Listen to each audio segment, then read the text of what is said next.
राहुल प्रियंका की राजनीति चल रही है एक अलग लेवल पर। जी हां, प्रियंका गांधी का भाजपा पर भी हो रहा है हमला, भाई राहुल गांधी की तरह। उन्होंने कहा, मुद्दों से ध्यान हटाकर सामाजिक ध्रुवीकरण की हो रही है कोशिश। चलिए चलते हैं, जानते हैं खबर को विस्तार से। तब तक आप हमारे चैनल टीसी न्यूज चैनल को लाइक एंड सब्सक्राइब करना ना भूलें। कांग्रेस महासचिव प्रियंका गांधी ने बीते रविवार को महाराष्ट्र विधानसभा चुनाव के लिए गढ़चिरौली में रैली के दौरान भाजपा पर हमला बोला। उन्होंने कहा कि सत्तारूढ़ महायुति ने बड़ी परियोजनाओं को महत्वपूर्ण दिया यहां पर, लेकिन महाराष्ट्र से गुजरात भेज दिया। इसके चलते महाराष्ट्र के युवाओं को नौकरी नहीं मिल सकी। अब सत्तारूढ़ गठबंधन के नेता मुद्दों से जनता का ध्यान भटकाकर सामाजिक ध्रुवीकरण करने की कोशिश कर रही है। प्रियंका गांधी ने लड़की बहन योजना को लेकर कहा है कि महिलाएं केवल 1500 रुपए के लिए नहीं बल्कि बेहतर जीवन के लिए वोट दे। उन्होंने कहा है कि अगर महाविकास अघाड़ी यानी MVA गठबंधन सत्ता में आता है तो सोयाबीन की फसल के लिए किसानों को 7000 रुपए प्रति क्विंटल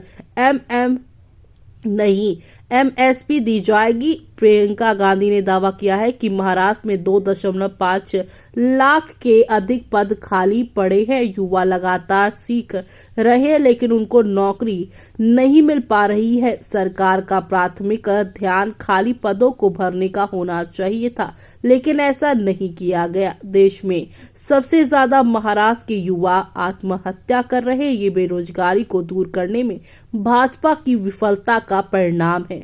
भाजपा के एक है सुरक्षित है नारे को लेकर प्रियंका गांधी ने कहा, सुरक्षित शब्द के दो अर्थ है, एक है सुरक्षा और दूसरा है खजाना।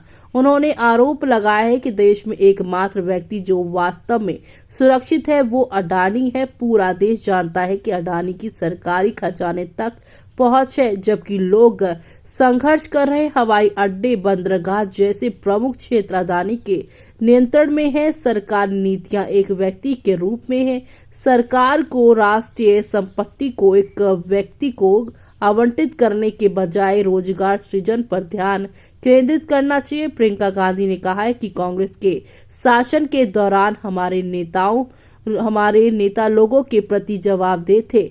भाजपा सरकार में जवाबदेही खत्म हो गई है। प्रधानमंत्री, मंत्री और मुख्यमंत्री लोगों के प्रति जवाबदेह नहीं रह गए हैं। अब उनका व्यवहार अलग है।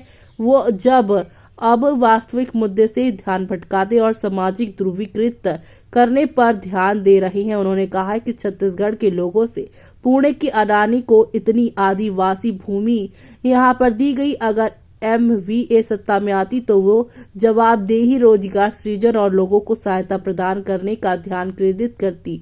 कांग्रेस महासचिव ने अपने भाई राहुल गांधी की न्याय यात्रा को लेकर कहा है कि राहुल रोज जातिगत जनगणना की बात कर रहे हैं। इस बारे में समझाने के लिए वो पूरे देश को यात्रा कर रहे हैं। मोदी कहते हैं कि राहुल गांधी आरक्षण के खिलाफ है। उन्होंने भाजपा पर लोकतंत्र को कमजोर करने का आरोप लगाया। प्रियंका ने कहा, आपने एक सरकार चुनी, मोदी और उनके लोगों ने रिश्वतखोरी के जरिए उसे हटा दिया। एक नई सरकार शिवसेना, बीजेपी और NCP की महायुति बनी और आज हमें पता चला है कि अडानी उस सरकार का हिस्सा है। प्रियंका गांधी ने मतदाताओं से वास्तविक मुद्दों पर ध्यान देने को कहा है। उन्होंने लोगों से पूछा है कि क्या आपके पास पानी और बिजली की सुविधा है, क्या महंगाई कम हो रही है, क्या आप अपने जीवन में प्रगति कर रहे हैं। प्रियंका ने कहा है कि कांग्रेस ने देश भर में एम्स, IT, बड़े बांध और अन्य प्रतिष्ठान प्रस्थापित किए, लेकिन अब महाराष्ट्र के साथ भेदभाव किया जा रहा है। यहाँ आने वाले बड़े उद्योगों को राज्य से बाहर ले जाया जा रहा है। उन्होंने कहा है कि बड़ी सेमीकंडक्टर परियोजनाओं और एयरबस गुजरात चली गई। सफरान समेत अन्य बड़ी परियोजनाओं को भी महाराष्ट्र से बाहर कर दिया गया। कुल 10 लाख करोड़ रुपए की परियोजना महाराष्ट्र से बाहर कर दी गई। 8 लाख नौकरियां चली गई और 6000 से अधिक कंपनियां बंद हो गई। अब आपका इस पर क्या कहना है, हमें कमेंट बॉक्स में कमेंट करके बताना बिल्कुल भी ना भूलें आप।